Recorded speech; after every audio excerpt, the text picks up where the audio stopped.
1 Samuel, hoofstuk 5. Vanaf Ebenezer het die Filistyne die ark van God na Asdod geneem.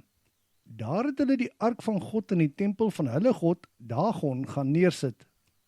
Vroeg die volgende oggend het die inwoners van Asdod gesien dat Dagon met sy gesig op die grond voor die ark van die Here lê. Hulle het Dagon weer regop neergesit.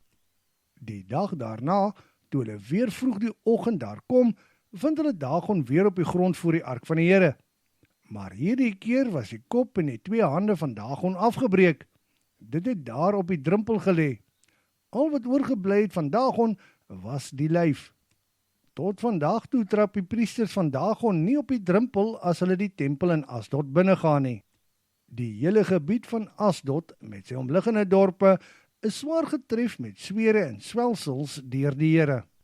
En toe die inwoners van Asdod dit beleef, sê hulle onder mekaar: die hand van die God van Israel druk swaar op Dagon, ons God, en op ons.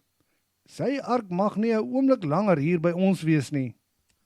Toe word al die leiers van die Filistyne bymekaar geroep en hulle vra: wat kan gedoen word met hierdie ark van die God van Israel? Die antwoord was: ons moet die ark van die God van Israel oorskuif na Gat toe. Toe neem hulle die ark van die God van Israel van Asdod af na Gat toe. Maar in Gat het die Here ook die inwoners van die stad, oud en jonk, swaar met swere en swelsels getref, en dit het hulle baie paniekerig gemaak. Daarop stuur hulle die ark van God weg van Gat na Ekron toe.